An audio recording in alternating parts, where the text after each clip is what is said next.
What we're going to do in this program is we are going to be using a new style of programming that is going to break down our program into different methods, which are kind of like actions that our program can perform.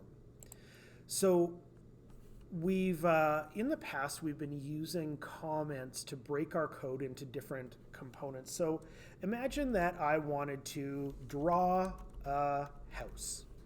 So we can break this down into 3 steps. Draw the roof.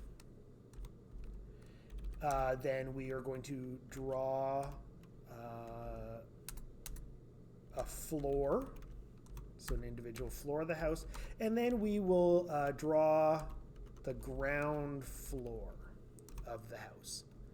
So it could be a building, whatever you want to do for this. So if we were going to do that, this is sort of what it would look like. In each of these sections,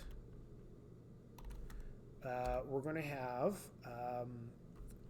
a little bit of a drawing. So just to line it up, I'm going to do it all in one section and then divide it into the individual parts. So my ground floor is going to look like this. I'll put a door here, wall, floor. My individual floor of the building is going to look like this. I'll put in some, let's say some circle windows here. And then my roof is going to look like this. Maybe, don't forget when you are putting in backslash, you need to do backslash to get it to actually appear properly. I feel like this is off. I'm just going to run this. Yeah, I need one more space here for those elements. So I'll run that. And then what we'll do is we'll have our house here. Looks beautiful. So if I am writing my program in a way that is more readable, this would be the part of the program that I am doing the ground floor. This would be an individual floor of the building. And then we would have the roof. So now what I've done is I've broken down this task into these 3 elements, and then I'm using comments to indicate what is happening in these 3 different portions of the program. Now, what if we could create a command, like our own command in Java, that would draw the roof? So if I was doing that, it would look like this. And this is what we're going to create. So we're going to use the command roof that we're designing here, and it's going to have as the task to draw the roof. So this is a method call to a method that we have not created yet. So what we're going to do then is we're going to create the roof method. So you're going to go here.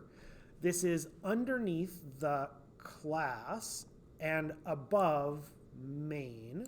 And we're basically going to create, if main is a subprogram, it's the primary subprogram or main subprogram, we're going to create a secondary subprogram called roof. So don't worry about public static void here for now. We'll worry about what these words mean as we create more complicated methods. So this one is going to have the name roof, and we'll open and close parentheses. So now what I can do is take these 2 lines of code and put them into my roof method. So now when my program encounters the roof code, I can run this. So let's see what happens. When it encounters the roof code, it draws the roof. So now I'm going to do the same thing for the floor and the ground floor. So we'll do this as public static void floor.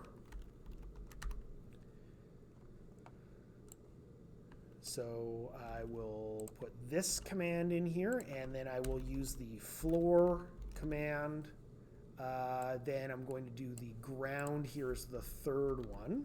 So public static void ground. Snag this, drop it in here, and then I need my ground as well.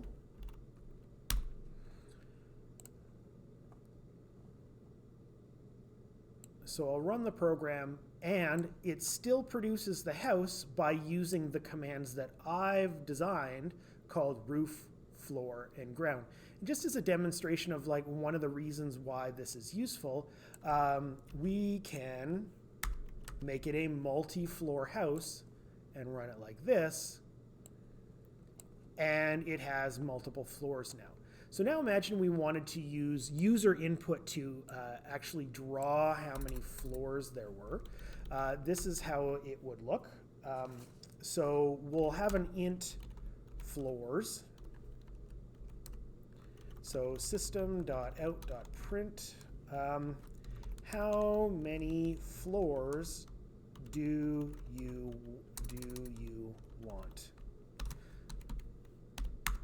And then floors is going to get the value of input.nextInt. And now what we can do is for the floor value, we can write a loop here. So for int I equals 1, well, I is less than or equal to the amount of floors I plus plus.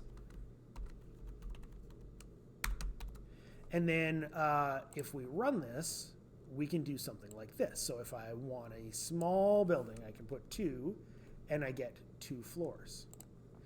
If I want to make a larger building like 7, I can create a 7-story building. So this is a very basic design. So what I'd encourage you to do is pause the video and then try to design your own house. And I'm not entirely satisfied with this, so I think I'm going to make a couple improvements to it. So I've made a couple adjustments to the house just to make it more to my liking.